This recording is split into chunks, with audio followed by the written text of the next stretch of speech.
करीब 70,000 साल पहले, जब न खेती थी, न शहर, न कोई विकसित भाषा, तब छोटे छोटे मानव समूह अफ्रीका से निकल पड़े। कोई नक्शा नहीं था, कोई तय मंजिल नहीं थी, बस एक जरूरत थी, जिंदा रहने की। मौसम बदल रहा था, कई जगह सूखा बढ़ रहा था, जानवर दूसरी दिशाओं में जा रहे थे और भोजन कम होता जा रहा था। उनके सामने दो रास्ते थे, वहीं रहकर भूख से मरना या अनजान दिशा में आगे बढ़ना। उन्होंने चलना चुना। ये लोग समुद्र के किनारों के साथ साथ आगे बढ़े, क्योंकि तट पर मछलियां मिलती थीं, पीने का पानी मिलता था और रास्ता अपेक्षाकृत सुरक्षित रहता था। यह सफर एक पीढ़ी में पूरा नहीं हुआ, हजारों सालों तक चलता रहा। हर साल कुछ ही किलोमीटर, बच्चे कंधों पर, बुजुर्ग लकड़ी के सहारे, रातें कभी गुफाओं में तो कभी खुले आसमान के नीचे बीतती थी। इसी लंबे सफर में कुछ समूह उस भूमि तक पहुंचे जिसे आज हम भारत कहते हैं। संभव है कि वे उत्तर पश्चिम दिशा से अरब सागर के तट के पास से भारत में दाखिल हुए। कुछ समूह कठिन पहाड़ी दर्रों से भी आए होंगे। यहां का दृश्य अफ्रीका से बिल्कुल अलग था। नदियां बह रही थीं, घने जंगल थे और हर तरफ जानवर, हिरण, जंगली बैल, हाथी और कई ऐसी प्रजातियां जो आज मौजूद नहीं हैं। कई पीढ़ियों बाद उन्हें ऐसा स्थान मिला जहां भोजन अपेक्षाकृत आसानी से मिल सकता था। ये लोग शिकारी और संग्रहकर्ता थे। वे खेती नहीं करते थे और स्थायी घर नहीं बनाते थे।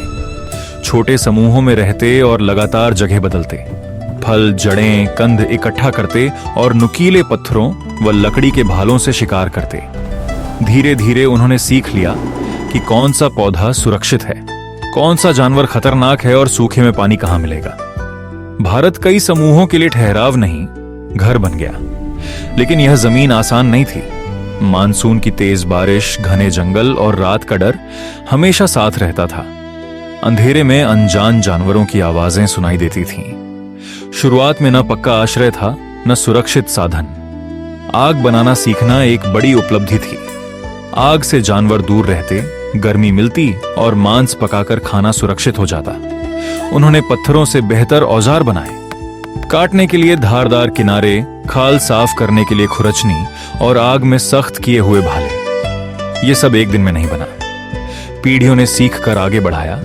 पहले गुफाएं और चट्टानों की आड़ ली गई, फिर टहनियों, पत्तों और खाल से अस्थायी झोंपड़ियां बनने लगीं। शिकार अकेले संभव नहीं था। पूरा समूह मिलकर जानवर को घेरता, उसे नियंत्रित जगह पर लाता और साथ हमला करता। जानवर का हर हिस्सा काम आता। मांस भोजन के लिए, हड्डियां औजार बनाने के लिए, खाल कपड़ों और आश्रय के लिए। कुछ भी व्यर्थ नहीं जाता था।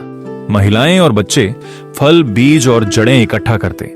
कई बार यही भोजन ज्यादा भरोसेमंद होता। पौधों की पहचान का ज्ञान बहुत मूल्यवान था।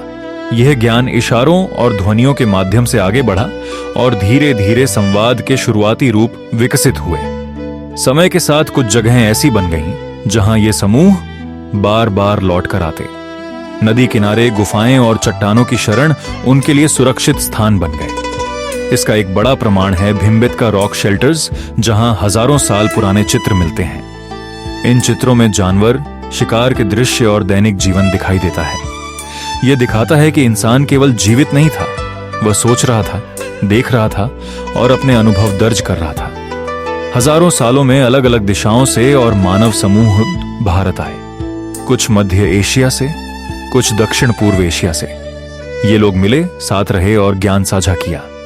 इसी मिलन से भारत की गहरी आनुवंशिक और सांस्कृतिक विविधता की नींव पड़ी। औजार बेहतर हुए, सामाजिक संबंध मजबूत हुए, परंपराएं बनने लगीं और कहानियां पीढ़ी दर पीढ़ी चलने लगीं। अफ्रीका के बाहर भारत आधुनिक मानव के सबसे पुराने सतत घरों में से एक बन गया। यह यात्रा सीधी नहीं थी। कई समूह भूख, बीमारी और जंगली जानवरों से हार गए। कई बचे और आगे बढ़ते रहे। कदम दर कदम, पीढ़ी दर पीढ़ी, इंसान पूरे भारतीय उपमहाद्वीप में फैल गया। तट से जंगल, मैदान से पहाड़ तक। उन्हें पता नहीं था कि वे इतिहास बना रहे हैं। वे बस एक और दिन जीने की कोशिश कर रहे थे। लेकिन उनके इस संघर्ष ने आगे आने वाली हर चीज की नींव रखी। गांव, शहर, सभ्यताएं, भाषाएं और संस्कृति। भारत तक पहले इंसान का पहुंचना केवल एक यात्रा नहीं था। यह मानव जिजीविषा, समझदारी और अनुकूलन की सच्ची कहानी थी। हम काफी रिसर्च करके वीडियो बनाते हैं। अगर आप ऐसे और बेहतरी इतिहास जानना चाहते हैं तो चैनल को सब्सक्राइब करें